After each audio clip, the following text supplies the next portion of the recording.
विद्यार्थी मित्रांनो, विज्ञान आणि तंत्रज्ञान भाग 1 प्रकरण पहिले गुरुत्वाकर्षण.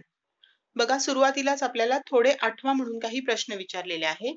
प्रश्न पहिला, एखाद्या वस्तूवर बल लावल्यास काय परिणाम घडून येतो? आपण 9वीला हे शिकलेलो आहोत की जेव्हा आपण एखाद्या वस्तूवर बल लावतो तेव्हा त्या बलाचे वस्तूवर काय काय परिणाम होतात. तर पहिलं म्हणजे एखादी वस्तू जर स्थिर असेल तर ती गतिमान होऊ शकते.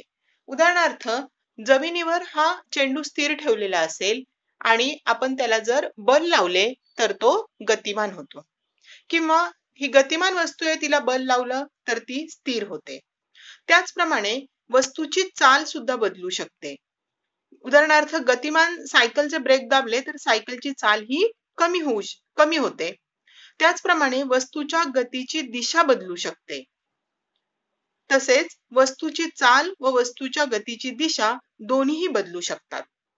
उदाहरणार्थ, एखाद्या गोलंदाजाने चेंडू टाकला आणि तो फलंदाजाने मारला की चेंडूची चाल आणि चेंडूच्या गतीची दिशा हे दोन्ही बदलतात.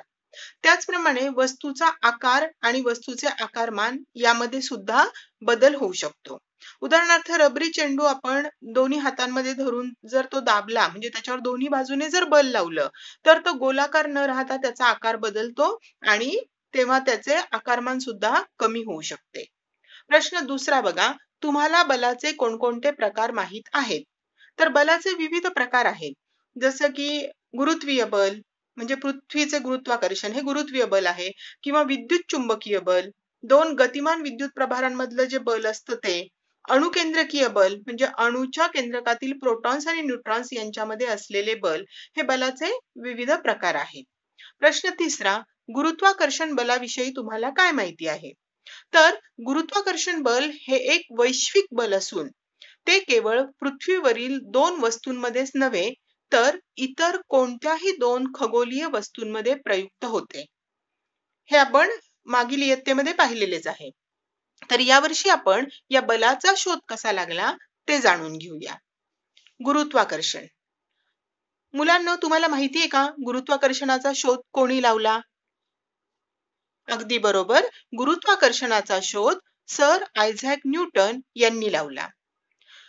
याची एक गोष्टही तुम्हाला माहिती असेल की न्यूटन एकदा सफरचंदाच्या झाडाखाली बसलेले होते आणि झाडावरून सफरचंद खाली पडलेले त्यांनी पाहिले आणि मग त्यांना प्रश्न पडला की सफरचंद हे सरळ खालीच का पडतात, तिरकी का पडत नाहीत किंवा क्षितिज समान रेषेत का जात नाहीत? आणि मग त्यांचं विचारचक्र सुरू झालं. बराच विचार केल्यानंतर त्यांनी असा निष्कर्ष काढला की या सफरचंदाला पृथ्वी कदाचित स्वतःकडे आकर्षित करत असेल आणि या आकर्षण बलाची दिशा ही पृथ्वीच्या केंद्राकडे असेल. मग झाडावरील सफरचंदापासून पृथ्वीच्या केंद्राकडे जाणारी दिशा ही क्षितिजाला लंब असल्यामुळे सफरचंद हे झाडावरून क्षितिजाला लंब दिशेने खाली पडते असा त्यांनी निष्कर्ष काढला. इथे तुम्हाला ही आकृती 1.1 दिसत आहे.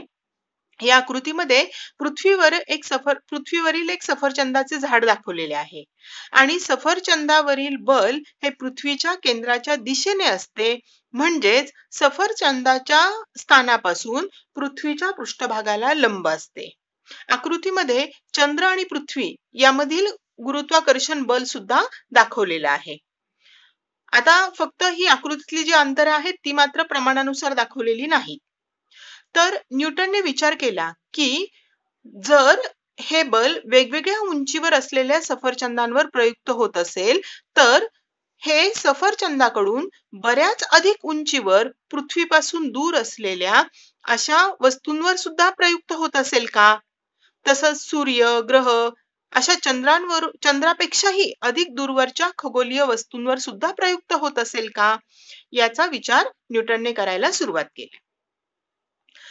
आता बल आणि गती याविषयी आपण जाणून घेऊया. एखाद्या वस्तूच्या वेगाच्या परिमाणात किंवा गतीच्या दिशेत बदल घडवून आणण्यासाठी त्यावर बल प्रयुक्त होणे आवश्यक असते, हे आत्ताच आपण पाहिलेलं आहे. 9वीत असताना आपण न्यूटनचे गतिविषयक 3 नियम शिकलेलो आहोत. आठवतात का तुम्हाला हे न्यूटनचे गतिविषयक 3 नियम कोणते? तर न्यूटनचा गतिविषयक पहिला नियम असा आहे की जर एखाद्या वस्तूवर कोणतेही बाह्य असंतुलित बल कार्य करत नसेल तर तिच्या विराम अवस्थेत किंवा सरळ रेषेतील एकसमान गतीमध्ये सातत्य राहते. न्यूटनचा गतिविषयक दुसरा नियम असा आहे की संवेग परिवर्तनाचा दर हा प्रयुक्त बलाशी समानुपाती असतो आणि संवेगाचे परिवर्तन बलाच्या दिशेने होते. न्यूटनचा गतिविषयक तिसरा नियम असं सांगतो की प्रत्येक क्रियाबलास समान परिमाणाचे त्याच वेळी प्रयुक्त होणारे प्रतिक्रियाबल अस्तित्वात असते व त्यांच्या दिशा परस्पर विरुद्ध असतात.